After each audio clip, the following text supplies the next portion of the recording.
Hello everyone. In this particular video lecture, we will study the effect of brush shift in a DC machine. So for studying the effect of brush shift in a DC machine, I have considered a two-pole DC machine and I have taken generating mode of operation. That means I am assuming that there is a prime mover which is connected with the shaft of the DC generator, and the prime mover is driving the armature of the DC generator in clockwise direction at a uniform angular speed of omega r. So you can see here omega r is written. So omega r is the angular speed of the armature in mechanical radian per second, and it is working as a generator.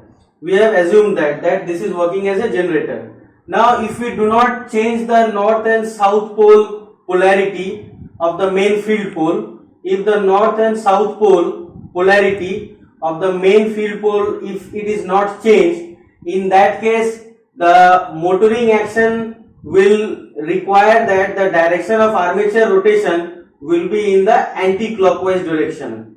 Actually what happens in a generating action, there is a electromagnetic torque developed, and that electromagnetic torque is actually opposing the prime mover torque. So prime mover is driving the armature in clockwise direction. That means electromagnetic torque is developed in anti-clockwise direction. Now before we study the effect of brush shift, let us make ourselves familiar with this diagram. Then we will proceed with the effect of brush shift. Here I have considered two-pole DC machine.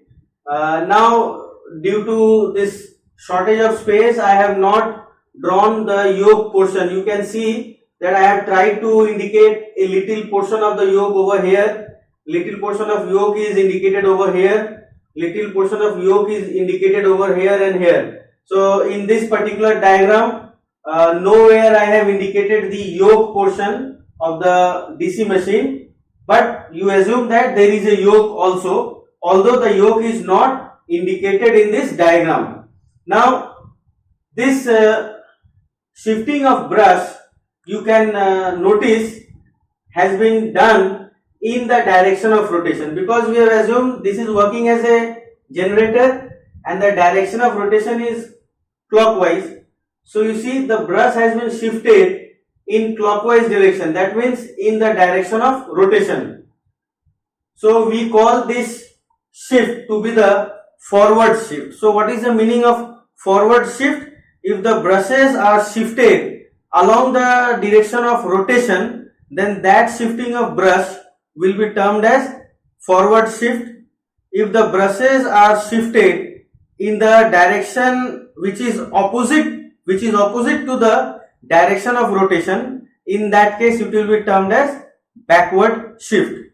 So usually the brush shift is given in the direction of rotation for generator. However, the brush shift is given against the direction of rotation in case of motor. Now what is the reason for this? Let us first try to understand that why at all a brush shift will be given. Actually we should know that the position of the brushes is along the geometric neutral axis, that is GNA. So this is our GNA, that is geometric neutral axis, and you can see there is a straight line drawn XY. So this straight line XY shown by this green color, this straight line XY shown by this green color is indicating the geometric neutral axis, or you can call this to be the geometric neutral plane. So this geometric neutral axis is nothing but it is the interpolar axis or the quadrature axis.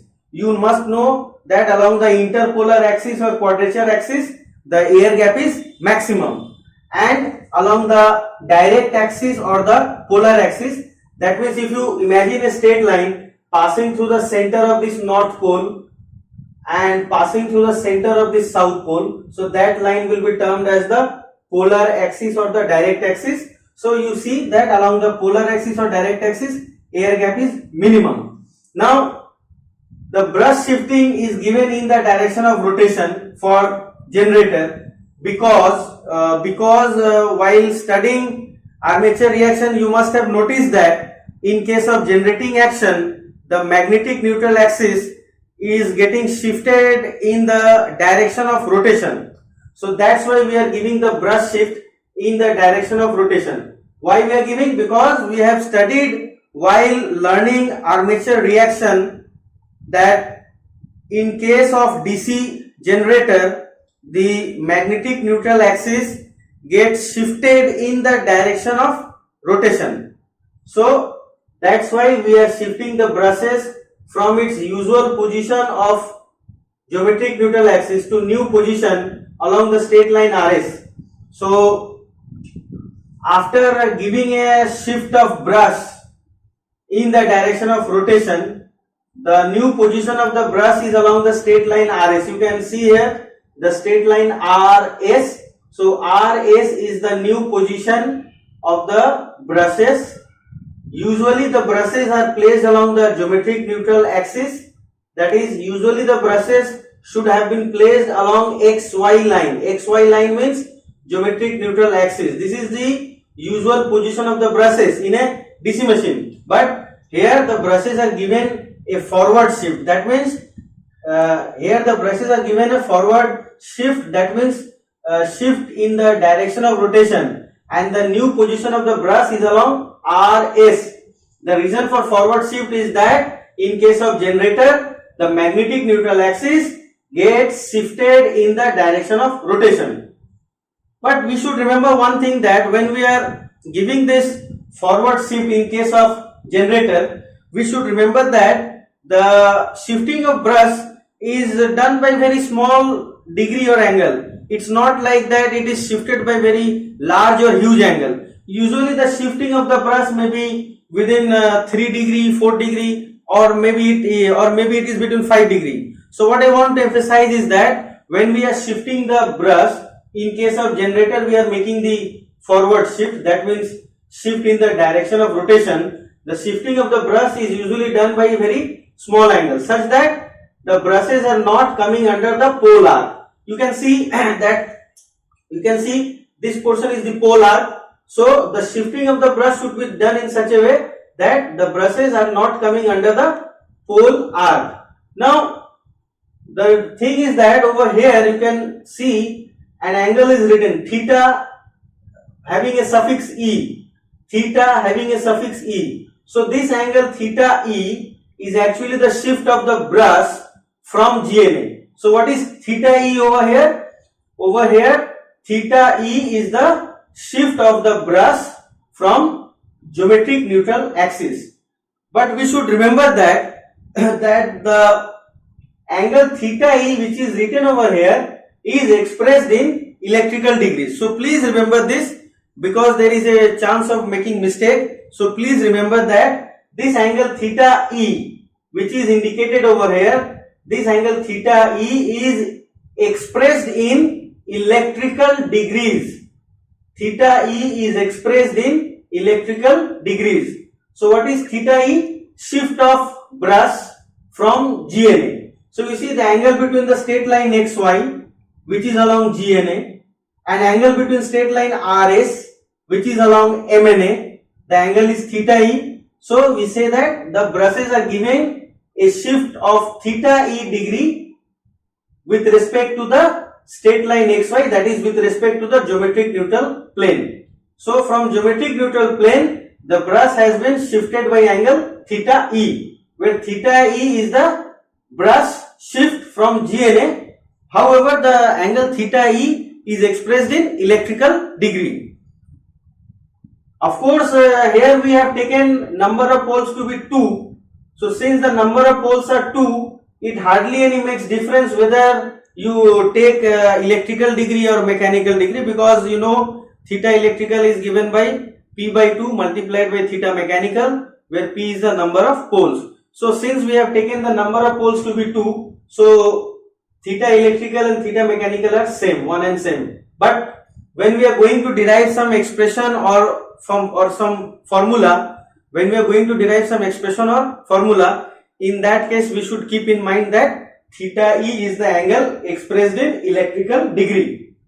Now, first of all, I would like to make ourselves acquainted with this nomenclature. You see, the armature conductors are here named as, this is conductor number 1, 2, 3, 4, 5, 6, 7, 8. Now, the other side of this coil is 8 dash, because you see that this armature is comprising of several armature coils. So over here we have indicated 8 number of armature coils. And what are the sides of the armature coil? One armature coil is having side 1, another is 1 dash. So you see 1 and 1 dash, they are placed diametrically opposite, because the two sides of a coil over here will be placed diametrically opposite due to the fact that theta electrical and mechanical are same, because this is a two-pole machine. Another thing is that for full pitch coil span should be 180 degree electrical. So what we want to recapitulate is that for a full pitch coil, the coil span is 180 degree electrical. So if 1 dash is a full pitch coil, then its coil span should be 180 degree electrical. That's why coil side 1 and 1 dash are placed diametrically opposite, because if coil side 1 and 1 dash are placed diametrically opposite, then the angle between coil side 1 and 1 dash will be 180 degree. So it will be a full pitch coil, because for full pitch coil span should be 180 degree electrical. If it had been a 4-pole machine, in that case the angle between coil side 1 and 1 dash would have been 90 degree. Why it will be 90 degree? The angle between 1 and 1 dash should be 90 degree in case it was a 4-pole machine, because we have defined full pitch coil as a coil whose coil span is 180 degree electrical. So when we are saying that coil span is 180 degree, we are also mentioning that coil span is 180 degree electrical. That means electrically it should be 180 degree apart. So that's why in case of 4-pole machine, you will find that the two coil sides 1 and 1 dash would be placed at an angle of 90 degree. That means if one coil side is placed here, another coil will be placed 90 degree over here. That means here, in case of 4-pole machine. But in case of 2-pole machine, electrical and mechanical degree are same. That's why you see that coil side 1 and 1 dash are placed diametrically opposite, because coil side 1 dash is a full pitch coil, and for full pitch coil span is 180 degree electrical. However, it is a 2-pole machine, that's why it is also coming mechanically as well 180 degree. So it is placed diametrically opposite. Likewise, you can find out for other coils, 2 dash placed diametrically opposite, 3 dash diametrically opposite. You can view like that. Now, why this exercise was done? So as to make ourselves familiar with the numbering of different coil sides, or with the numbering of the armature conductors. Now one thing I would like to mention, although it is evident from the diagram, that while drawing this diagram I have neglected or I have ignored the slot and teeth portion which is there on the armature core. This is the armature core, this is the armature core. So on the surface of the armature core you can expect there will be slot and teeth, but in this particular diagram I have not indicated any slot and teeth, so that the diagram is not getting clumsy. But we will keep in mind that there is a slot and teeth on the surface of the armature core. Now let us observe it, let us zoom it here over here. You see, what are the conductors lying on the left hand side of xy, straight line xy? What are the conductors on the left hand side? Conductor number 1 to 8. What are the conductors on the right hand side of xy? Conductor number 1 dash to 8 dash. So we say that conductors number 1, 2, 3, 4, 5, 6, 7, 8, which is on the left hand side of xy plane, will be under the influence of south pole, and conductor number 1 dash, 2 dash, 3 dash, 4 dash, 5 dash, 6 dash, 7 dash, 8 dash, which is on the right hand side of xy straight line, will be under the influence of north pole.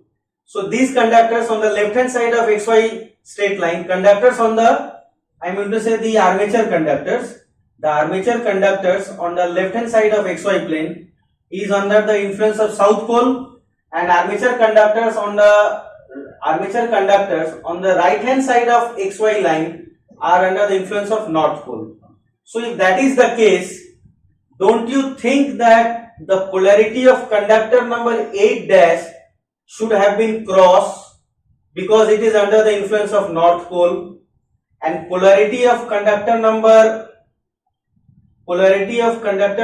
8 should have been dot, because it is under the influence of south pole. Let me repeat once more in case you have missed. For conductor number 8 dash, the polarity should have been cross because it is on the right hand side of xy. So conductor 8 dash is on the right hand side of xy. That means conductor 8 dash is under the influence of north pole. So according to that, cross should have been indicated. Cross polarity should have been indicated for conductor 8 dash. Likewise, conductor number 8 is on the left hand side of xy line. So conductor number 8 is under the influence of south pole. So the polarity for conductor number 8 should have been dot, but it is not indicated like that. So what is the reason behind it? Let me tell you that these dot and cross, which are indicated for the armature conductors, they are representing the polarity of current which is carried by the armature conductors. I repeat this because this is important. The dot and cross which are indicated for the armature conductors, the dot and cross which are indicated for the armature conductors, the dot and cross which are indicated for the armature conductors, they are indicating the polarity of current which is carried by the armature conductors. They are not indicating induced EMF polarity. Now we should know that the brush in a DC machine is effectively dividing these armature conductors into two parallel paths. So what is the two parallel path? In one parallel path, conductor number 8 dash 1, 2, 3, 4, 5, 6, 7, they are connected in series. In another parallel path, conductor number 7 dash, 6 dash, 5 dash, 4 dash, 3 dash, 2 dash, 1 dash and conductor number 8, they are connected in series. Because we know that in case of a DC machine, the brush is actually dividing the armature conductors into number of parallel paths. Actually, in case of simplex lap winding, the number of brushes should be equals to number of poles, that is P. And in case of simplex wave winding, the number of brushes should be equal to 2. However, in case of large rated machine, even in case of simplex wave winding, sometimes the number of brushes are equals to number of poles, but that is due to some safety reason, or that is due to the fact that if one brush is getting failure, then another brush can work, or like that. However, for simplex wave winding, the number of brushes equals to 2, and for simplex lap winding, the number of brushes equals to P, that is number of poles. So you see that in this case, since we have taken number of poles to be 2, so either way, if you take lap winding, then also the number of parallel path will come as 2, and even if you take wave winding, in that case also the number of parallel path will come as 2, because we have taken number of poles to be 2, so P equals to 2. So in either of the cases, whether these conductors are simplex lap winding connected or simplex wave winding connected, in both the cases, for this particular diagram, you will see that the brushes are actually, this brush is actually dividing the armature conductors into two parallel paths. So what are the two parallel paths? One parallel path is comprising of these conductors 8 dash 1, 2, 3, 4, 5, 6, 7. In another parallel path, the conductors are 8, 1 dash, 2 dash, 3 dash, 4 dash, 5 dash, 6 dash, 7 dash. So now the conductors in each of these parallel paths they will be connected in series. So that is the point we should not forget, that those conductors which are belonging to a particular parallel path, those armature conductors which are belonging to a particular parallel path, they will be connected in series. So if that is the case, that conductors or the armature conductors, I mean the armature conductors which are belonging to a particular parallel path, they will be connected in series amongst them. So that means conductor number 8 dash 1, 2, 3, 4, 5, 6, 7, these will be connected in series. So that's why the polarity of conductor 8 dash is dot, because conductor number 8 dash 1, 2, 3, 4, 5, 6, 7, they are belonging to the same parallel path, so they are connected in series. So that's why they will carry the same current. So that's why the polarity of conductor 8 dash will be dot. In a similar way, you can express that conductor number 8 and 1 dash, 2 dash, 3 dash, 4 dash, 5 dash, 6 dash, 7 dash, they are all connected in series because they are belonging to this parallel path, which is comprising of conductors 7 dash, 6 dash, 5 dash, 4 dash, 3 dash, 2 dash, 1 dash and 8. So since these conductors are connected in series, so they will carry the same current. So that's why the polarity of conductor 8 is cross, although it is indicating that it is under the influence of south pole. Conductor number 8 is under the influence of south pole. Still it is having cross. It is not shown dot, because I have said earlier that these dot and cross, they are indicating the polarity of the current. They are not indicating induced EMF polarity. They are indicating the polarity of current. So these conductors being connected in series because they are belonging to this parallel path will carry the same current. That's why this is dot. And likewise you can say these conductors from 8 to 7 dash, they are connected in series, so they will carry the same current. So that's why conductor 8 is having cross. So this cross is actually indicating the polarity of the current. It is not induced EMF polarity. Now after saying this, let us figure out that why at all a brush shift is given. Of course the brush shift is given by a very small angle, maybe 4 degree or 5 degree, not more than that. However, if the brush shift is given by a small angle, what is the need for that? This brush shifting was used before the invention of interpoles. Actually, the purpose in most of the cases for brush shifting was improving the commutation so that there is no sparking. So the brush shifting method for improving the commutation was employed prior to the invention of interpoles. So how the brush shifting is going to help in the commutation of the coil? For understanding that, you just imagine, I have not indicated here because in that case the diagram would have become much clumsy. I have not indicated, but you just think over that if there is a coil under this brush named as C and there is a coil under this brush named as C dash, so I am indicating that commutated coil which will be under the influence of this brush and this brush. So coil side C is over here and coil side C dash is over here. So you see the tangential velocity of the coil side C and C dash are indicated in this way. But what is the direction of B? I am going to say the flux density. The direction of flux density BR is like this. So you see this BR and this tangential velocity for coil side C, they are anti-parallel. There is an angle of 180 degree. So if you use the formula BLV sin theta is 180, so EMF induced in this coil side will be 0. For this coil side C dash, which is in contact with this brush at position this brush indicated along S, the tangential velocity is in this direction. You just observe the direction of rotation. By observing the direction of rotation, you can find out that the tangential velocity of coil side C and C dash will be like this. So coil side C is in contact with the brush at this position, and coil side C dash is in contact with the brush at this position. So the tangential velocity can be found out from the direction of rotation. Now what is this BR? BR is the resultant flux density, which is indicated here.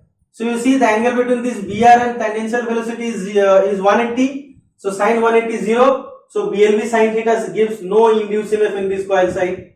Here theta is 0 degree because both are parallel. Here it was anti-parallel. In this case they are parallel. So BLV sin theta again it is 0.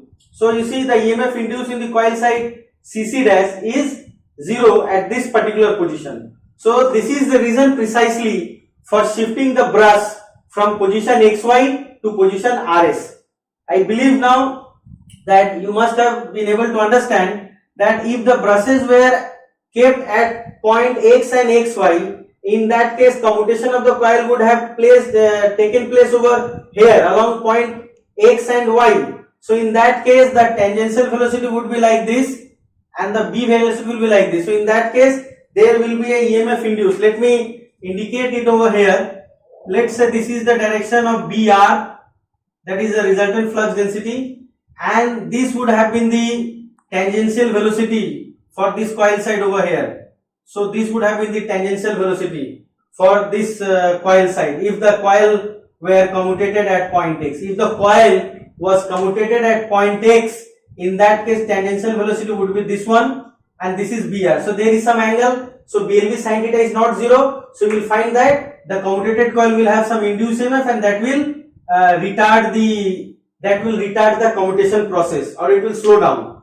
So that's why we have shifted the brush in the direction of rotation so that the brush is occupying new position given by RS and the commutation of the coil is better. That means there is no induced EMF in the commutated coil. Now how we have got this direction of BR? You just superpose these two diagrams. At the bottom you see only field flux are drawn. So that's why I have written phi F. Phi F stands for field flux. So these lines of flux are only corresponding to field current IF. Whereas these lines of flux are indicated as phi A. Phi A means armature flux. So this armature flux phi A is there only due to current carried by the armature conductors. You see I have written IF equal to 0 here. So while plotting this armature flux, I have assumed there is no field current. I have assumed field current to be 0 and then I have plotted this armature flux phi A by that right hand grip rule. Cross means it is entering, so it is like this. Dot means it is leaving, so it is like this. So by right hand grip rule you can find that armature flux will be like this. And field flux you can again find by right hand rule.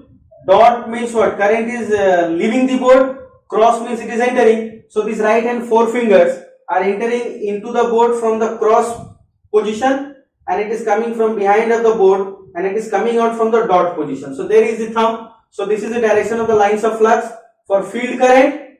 This is the direction of lines of flux due to armature current.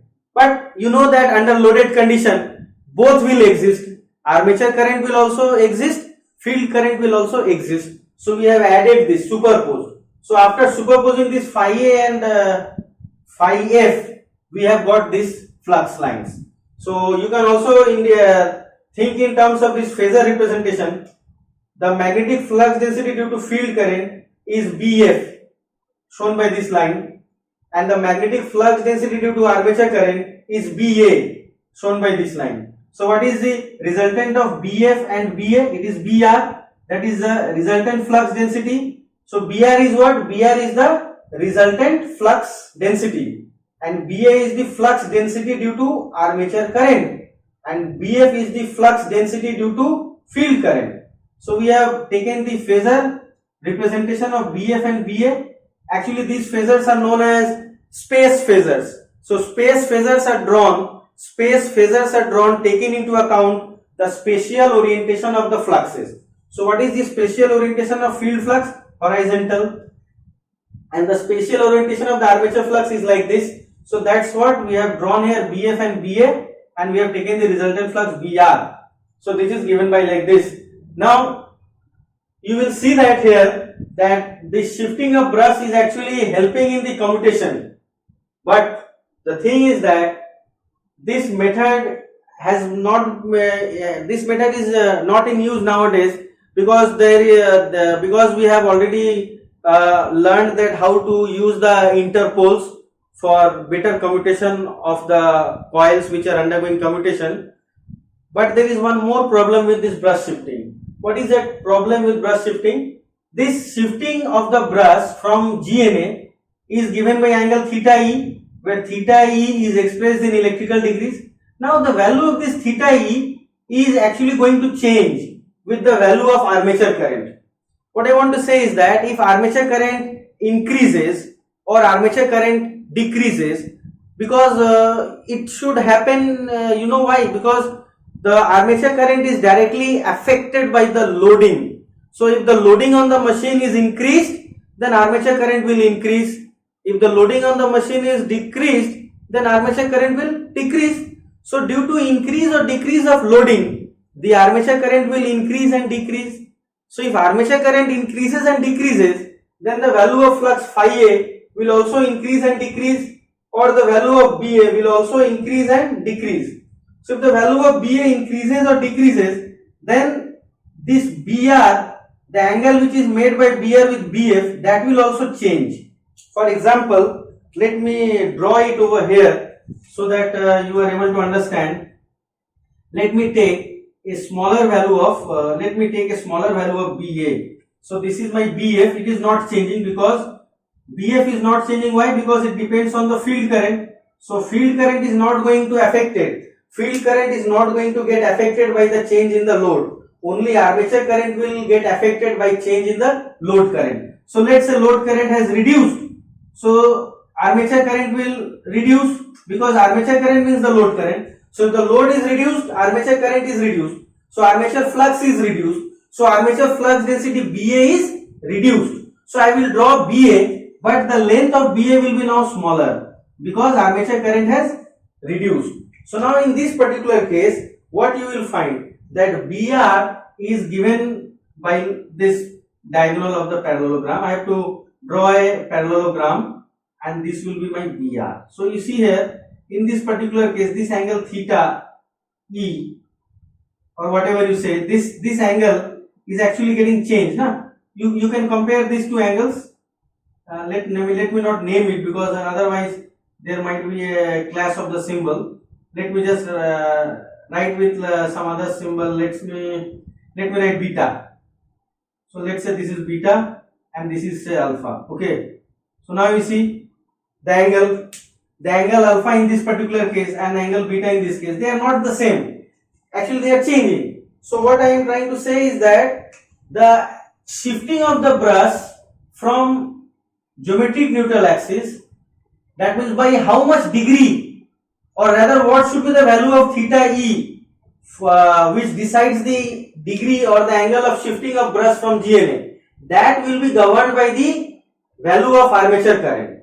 But armature current is actually governed by the loading. So if the loading changes, then armature current changes. If armature current changes, then value of BA also changes. And if the value of BA changes,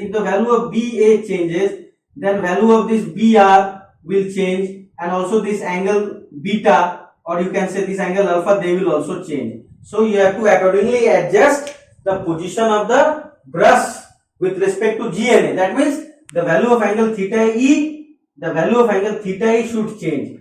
So simply speaking, what I can say, that if there is a change in the loading, armature current will change, and hence you have to again adjust the value of theta E. So value of theta E should be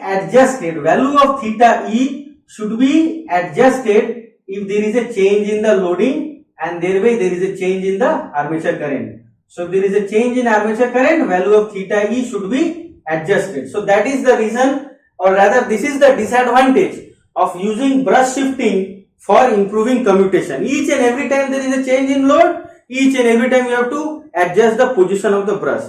Now in earlier DC machines, there was a mechanism. It is a mechanical mechanism which is known as brush gear mechanism. So with the help of that brush gear mechanism, it is possible to shift the position of the brush slightly either in the forward direction or in the backward direction, depending on whether it is generator or motor respectively. Now after saying this, let me try to figure out that what are the effects of brush shifting.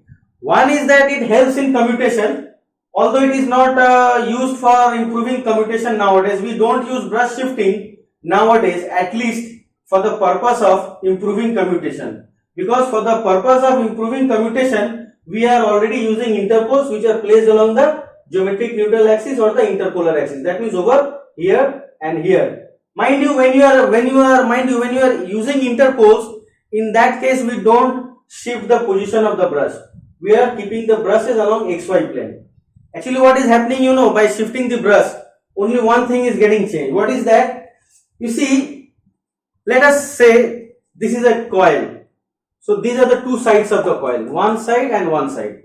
So it is like this. So now what is happening, in this particular position of the brush which is along RS, when the coil is in this position, it will not get commutated, because in this position you see the coil is along the straight line xy. Let me remove it. You see, this is the straight line xy, this is the straight line xy. So when the coil is in this position, that means along straight line xy, there will not be any commutation of this coil, because brush is no more placed along xy.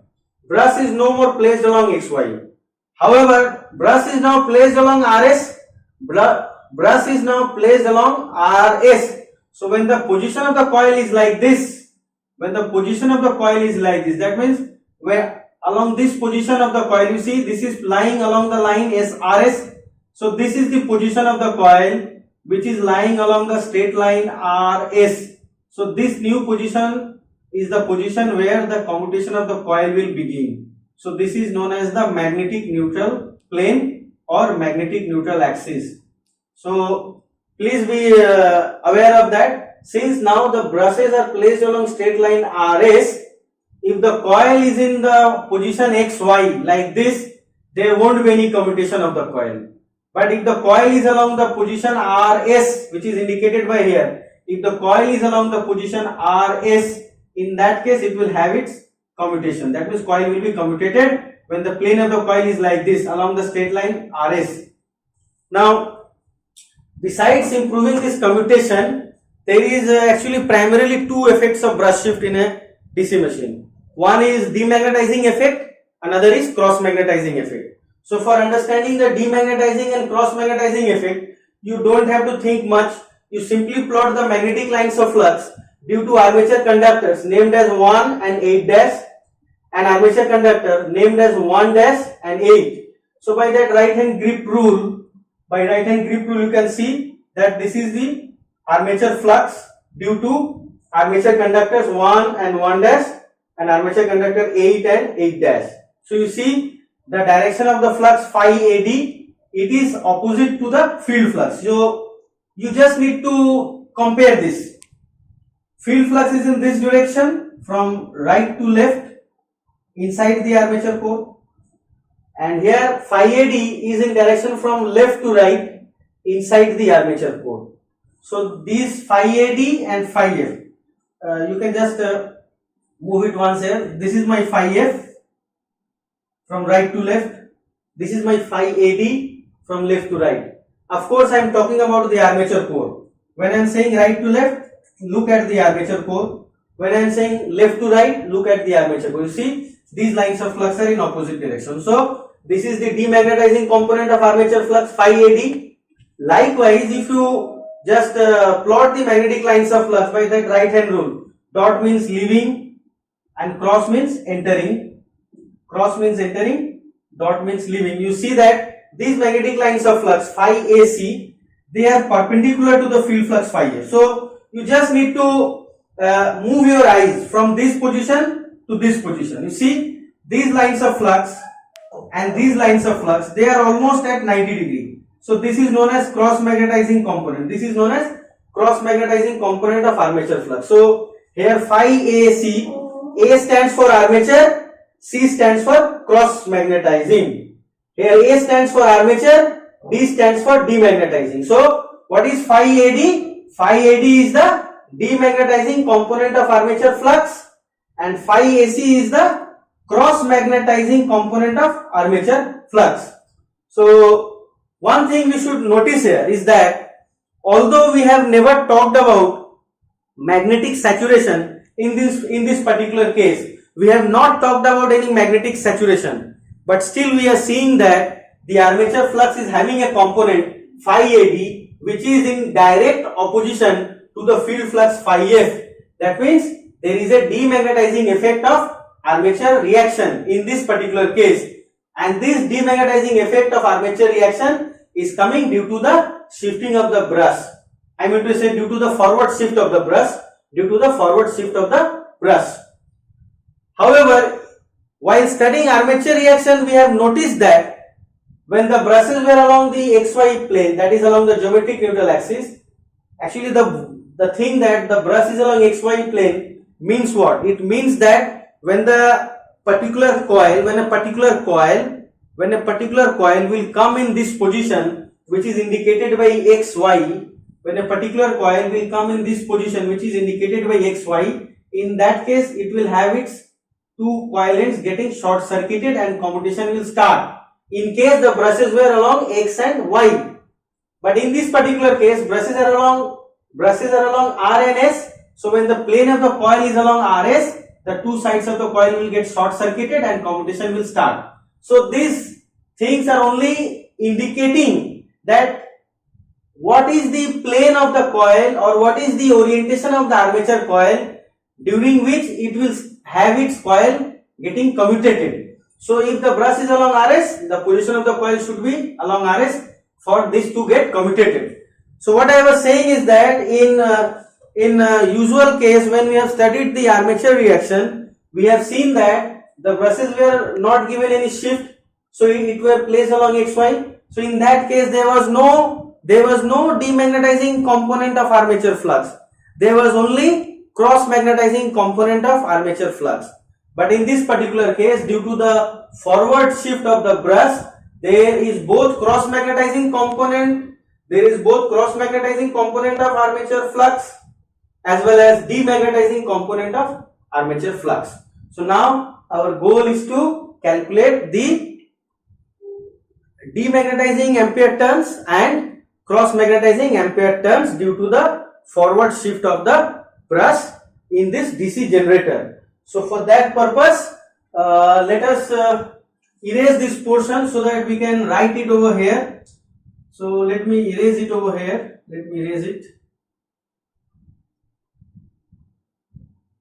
So you just allow me to keep the lower portion so that we can refer to this if the need arises. And that means I want to say that the field flux phi F, I am not erasing that portion field flux phi F. I am keeping this as of now so that if need arises we will have this use of this. Okay, so I am not erasing that one, but let me erase the other portion. So let me again redraw it in a larger scale so that it is easily visible. I have drawn it in a smaller way. So before that, let us write this thing that over a span of 360 degree mechanical, what is the number of armature conductors which are spread over the armature surface? Obviously it is Z. What we are saying that Z is the total number of armature conductors.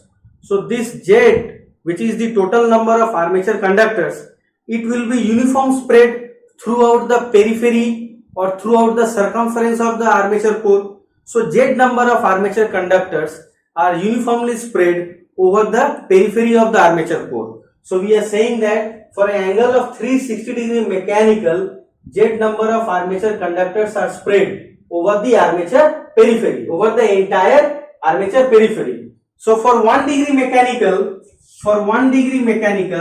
what will be the number of armature conductors which are lying in that 1 degree mechanical zone? It will be Z by 360. So what I am trying to mean is that if you take an arc if you take a arc on the armature core surface, on the surface of the armature core, so what we are doing, we are taking a small arc on the surface of the armature core, and that arc is making an angle of 1 degree mechanical at the center of the armature core. So in that particular arc which is on the armature core surface, the angle is made 1 degree at the center. How many armature conductors will be there? It will have Z by 360 number of armature conductors. So now what we are interested? We have seen from this diagram that what is the angle which is containing the armature conductors which are having demagnetizing ampere turns. What I am trying to ask, or rather I am trying to convey, is that I am trying to convey that what is the degree or what is the angle over the armature core or armature surface which is containing the armature conductors having demagnetizing ampere turns. So what we are trying to find, you see here from this diagram actually, what is the angle between this angle POR? What is the angle POR? Angle POR is nothing but 2 times theta E. Likewise, what is angle SOQ? What is angle SOQ? Again it is 2 theta E, isn't it? SOQ. So the armature conductors which are lying in this zone between arc PR and between arc SQ, these are only arcs, na? This point is S and this point is Q. So between this arc, between S and Q and between P and R, we have those armature conductors which are actually demagnetizing in nature. These armature conductors, they are not demagnetizing, they are cross magnetizing. So these conductors, let me name the angle, let's name the angle, let us say POS. So what is angle POS? POS is nothing but it is 180 degree minus 2 times theta E. 2 times theta E. Likewise, what is angle ROQ? ROQ. Again it is 180 times minus 2 theta E. 180 times minus 2 theta E. So ROQ is 180 minus 2 theta E, and POS is also 180 minus 2 theta E, because this particular angle is theta E and this particular angle is also theta E. Likewise, this particular angle is theta E, this particular angle is theta E. So from this you can simply do the mathematics, and you can see POS is 180 minus 2 theta E, and like ROQ is also 180 minus 2 theta E. Now, so what we want to again emphasize that the armature conductors which are lying in this particular angular zone POR and SOQ, they will be demagnetizing in nature. Whereas the armature conductors which are lying in this angular zone POS and ROQ, these will be cross magnetizing in nature. So what is the number of armature conductors? What is the number of armature conductors which are falling in the demagnetizing ampere zones? Demagnetizing ampere turns zone. So these armature conductors POR and SOQ, these armature conductors are actually falling in the demagnetizing ampere turns. So what is this angle total? This angle is 2 theta E, this is 2 theta E. So this is 4 theta E, na? This angle, let me write this to be S. So what is this angle? This angle is twice of theta E. Likewise, this angle is also twice of theta E. This angle is also twice of theta E. Let me write this twice of theta E. So what we write 4 theta E. So in this particular angular zone 2 theta E and 2 theta E, that is 4 theta E, we have armature conductors which are demagnetizing in nature. But Are we doing the right thing? Think over and guess. Probably not. Why? Because in the beginning I have told that theta E is expressed in electrical degree. However, I was making the calculation in terms of mechanical degree. So we should convert this electrical degree in terms of mechanical degree. So how we can convert? You multiply the electrical degree by 2 by P. So we get the mechanical degree. So we should now call this to be our mechanical degree. Okay, so in this mechanical degree, what is the number of armature conductors? In this mechanical degree, it is simply you multiply, because we have found out for 1 degree mechanical. So it is nothing but 4 theta E into 2 by P. So we have written this 4 theta E into 2 by P by 360. So if you calculate it, you will have what will be the value? It will be Z by 90, then I will have here 2, let me write it over here, Z by 90 multiplied by 2 by P. So that's the number of armature conductors. This is Z by 90 multiplied by, oh, let me write theta E. Theta E should be there, na? Theta E should be there. So theta is there. So Z theta E, 490, this cancels, this 2 by P. So Z theta E by 90 into 2 by P. This is the number of armature conductors which are actually producing demagnetizing ampere turns. So I should write here number of armature conductors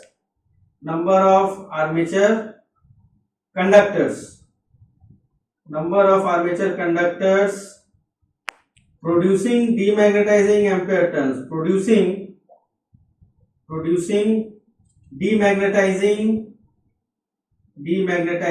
ampere turns. So this Z theta E by 90 to 2 by P, this is the number of armature conductors which is producing demagnetizing ampere turns. Ampere turns means MMF. But here actually we have only computed the number of armature conductors producing demagnetizing effect. Let us not write ampere turns, because we have only calculated the number of conductors. We have not calculated the number of turns.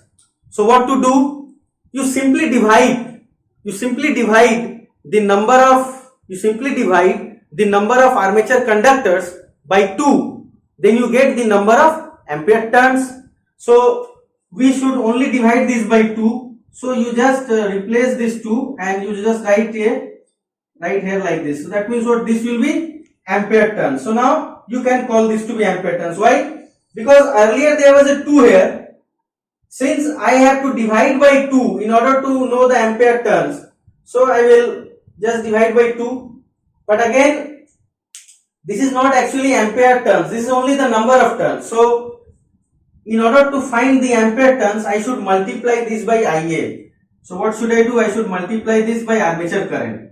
So what to do? You just multiply this by Ia by A. So why I am multiplying Ia by A? Because the current carried by each of the armature conductors is Ia by A. So in order to find the number of armature conductors which are producing demagnetizing ampere turns, we have to multiply number of turns into armature current. So this is the armature current. Actually, I should not be using the word armature current. Actually, what I was saying that the word armature current should not be used here. Why? Because we are actually calculating the demagnetizing ampere turns starting with the number of armature currents.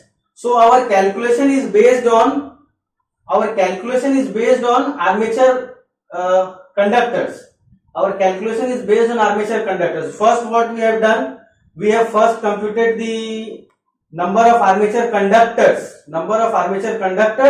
which are producing demagnetizing ampere turns. So since we are dealing with armature conductors, so we should use the expression of current which is applicable for current carried by each armature conductor. So what is the current carried by each armature conductor? Current carried by each armature conductor is IA by A, where small a stands for number of parallel path in the armature circuit. For simplex lap winding, A will be equal to P, that is number of poles, and for simplex wave winding, A will be equal to 2. So we have multiplied here this thing by IA by A, because current carried by each of the armature conductors, is IA by A. Let me just recap in brief so that we are able to make out. Is that over the entire span or over the entire periphery of the armature core, the number of armature conductors is Z. So we have written for 360 degree mechanical, the number of armature conductors is Z. So for 1 degree mechanical, number of armature conductors will be Z by 360.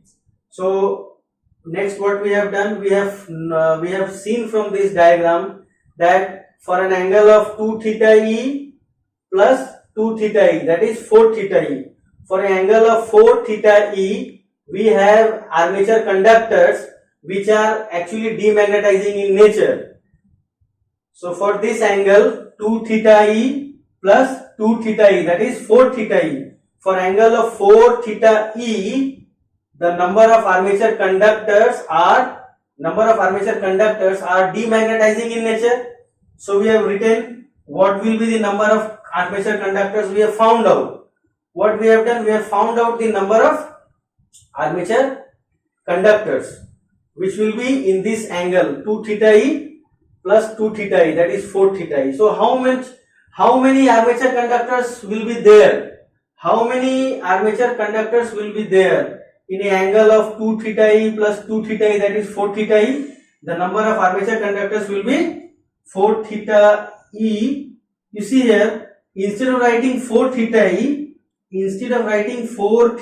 here, we are writing 4 theta E multiplied by 2 by P. What is the reason? Reason is that here the degree which is written is in terms of mechanical degree, but this theta E is expressed in electrical degree. So we have to convert this electrical degree into mechanical degree by multiplying this 4 theta E by 2 by P, where P is the number of poles. So in an angle of 8 theta E by P mechanical degree,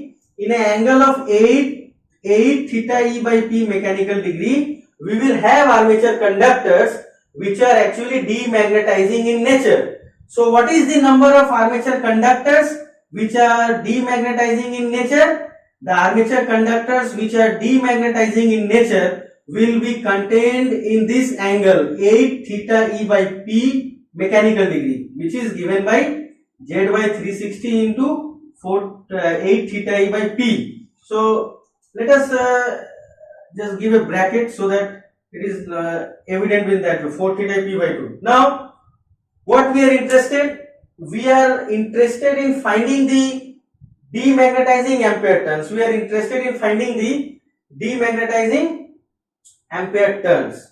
So for finding the demagnetizing ampere turns, what can be done? For finding the demagnetizing ampere turns, you see, we need to find ampere and turns. So first of all, for finding the number of turns, we have to divide by 2. So we will divide this thing by 2. So if you divide this by 2, this 2 will be cancelled. So we will have only Z theta E by 90p. Because this 4 and 360 will get cancelled, we will have 90 in the denominator. So Z theta E by 90 into P. There will be actually 2 here, but that 2 is getting gone because we are finding the number of turns. Here. So that's why this 2 is not here. So this is the number of turns. Now, what is the current carried by each armature conductor? Current carried by each armature conductor is IA by A. So that's why the demagnetizing ampere turns will be number of turns, that is Z theta E into 1 by P into 1 by 90, this thing multiplied, actually this is the number of turns, and this multiplied by current, that is Ia by A, will give us the ampere turn. So this is ampere, Ia by A is the ampere, and this is turns. Now we should actually divide this whole thing by, we should divide this thing by 2 in order to get the ampere turns, demagnetizing ampere turns. Why it's like that? Because these ampere turns are actually getting dropped across two air gaps, one across here, once across here. So we will divide this thing by 2. So if you divide this thing by 2, it will come as this thing will come, let me rewrite it.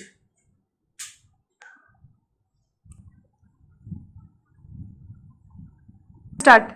So what I was saying is that the demagnetizing ampere turns, which we have calculated as theta E by 90 into Z Ia divided by AP. Actually, I have just rearranged the terms which I have written earlier.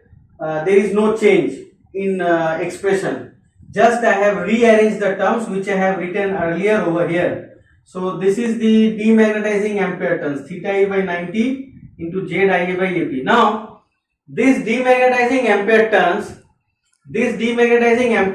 it will be getting dropped across these two air gaps. You can follow. Let us zoom it over here so you can follow more closely. This flux phi AD, which is demagnetizing in nature because it is opposing the field flux phi F. You see, it is crossing the air gap twice. It is crossing the air gap once here.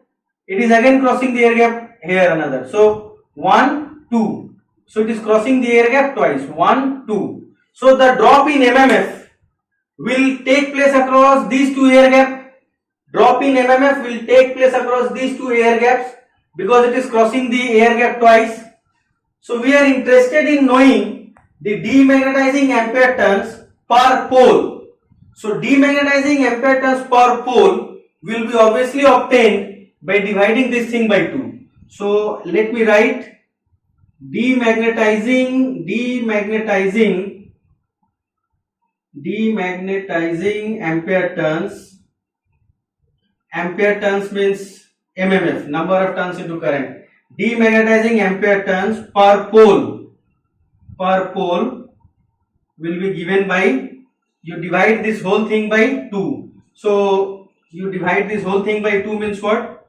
You will have theta E, let me write it over here, theta E by 180 multiplied by Z into Ia by AP. So this is your demagnetizing ampere turns per pole.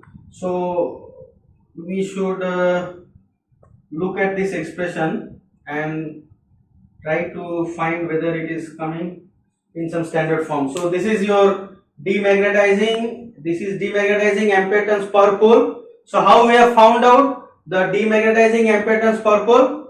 Simply by dividing these demagnetizing turns by 2. So you have divided this demagnetizing ampere turns by 2 so that you get demagnetizing ampere turns per pole. Why you have divided this thing by 2? We have divided this demagnetizing ampere turns by 2 because you see from this diagram that this demagnetizing flux of armature, demagnetizing component of armature flux phi AD, this demagnetizing component of armature flux phi AD is crossing the air gap twice. It is crossing air gap here once, it is crossing the air gap again here once. So it is crossing the air gap twice. That's why the drop in MMF due to this demagnetizing ampere turns will take place across this air gap as well as across this air gap. The MMF drop will be here as well as here twice. So that's why we have divided this whole thing by 2 so as to get the demagnetizing ampere turns per pole. That means across each air gap like this. Okay.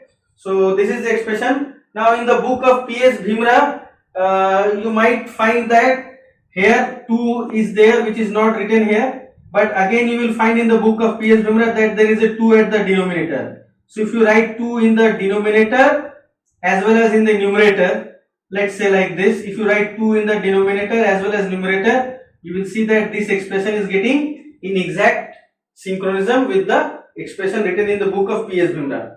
So I am not writing this 2.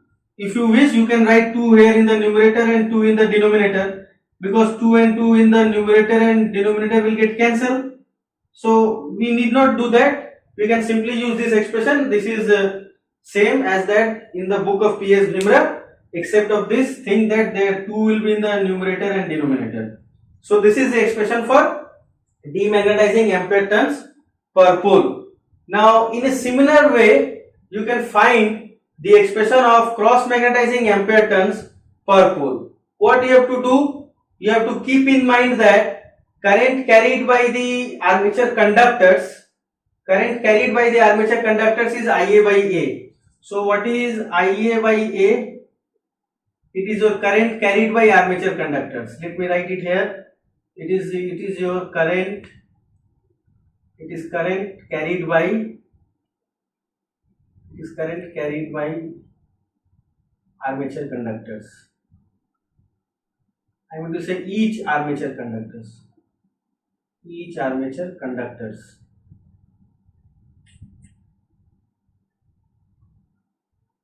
You may write each. You may write, if you wish, you may write each. So this Ia by is your armature conductor. Each armature conductor. Okay. So what can you do? First, you just find out what is the number of conductors which are in this angle POS and ROQ. So what is this angle POS and ROQ? You see, it is your given by what? 180 minus 2 theta E plus 180 minus 2 theta E. So how much it is? It is your 360 minus 4 theta E.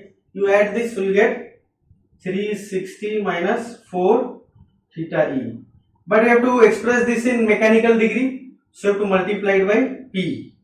And what is the conductor in 1 degree mechanical? Conductor, armature conductor, I am going to say number of armature conductor in 1 degree mechanical is given by Z by 360, because Z is spread over the entire periphery, which is 360 degree mechanical. Z number of armature conductors is spread over the entire armature periphery, which is 360 degree mechanical. So in 1 degree mechanical, number of armature conductors is Z by 360 degree.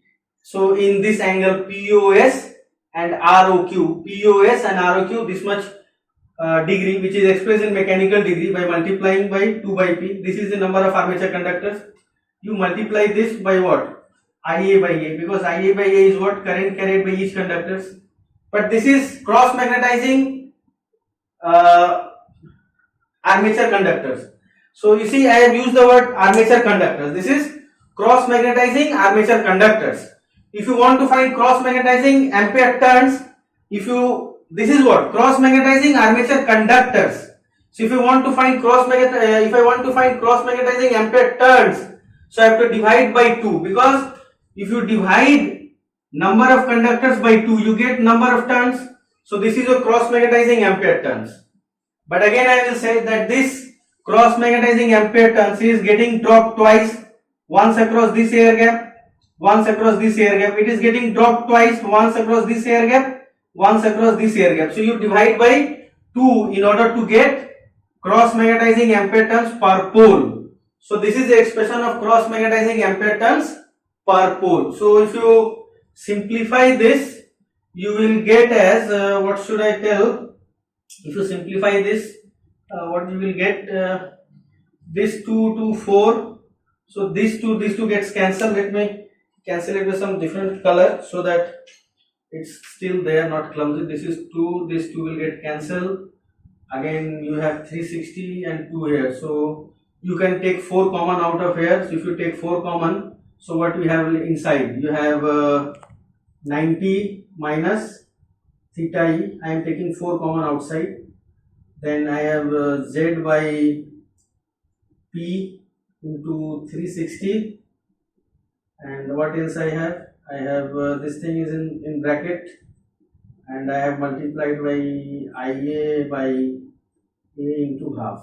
So this is 2, this is not Z, this is 2, this is 2, this is Z. So this 4 and this thing will get cancelled, so this half is not there, and here I have actually what I have, I have 2. So these 2 and those 2 will get cancelled, so I will have 180 here. So 180. So you can have this expression. You see here it is only Z into P into Z by P actually. Let me write it over here. So you just compare with this. So this is your ATD, that is demagnetizing ampere turns, and this is your ATC, that is cross magnetizing ampere turns. So you have a similarity here. You see ZIA, then AP, then 90 minus theta E by P. So you can just compare IA by A, Z by P, 180, instead of theta have 90 minus theta. So you see it's very easy to remember. If you remember the expression of demagnetizing ampere turns, you can easily find the expression of cross magnetizing ampere turns. You simply replace theta E by 90 minus theta E. All the expressions are same. You see ZIA, P180A, P180A, everything is same except for this angle. Here it is 90 minus theta E, here it is theta E. So this is your this is your demagnetizing ampere turns. So let me write it ATD here. So this is what? This is your ATD. Let me write it over here. ATD. So this is your demagnetizing ampere turns per pole. This is your demagnetizing ampere turns per pole, and this is your cross magnetizing ampere turns per pole. The formula are same except for difference that for finding ATD you have to write theta E, but for finding ATC, that is cross magnetizing ampere turns, you have to write 90 minus theta E. Rest are same. IA, P180A, P180A. Rest are same. Only this thing you have to replace it. Okay. So let it be up to this. Thank you.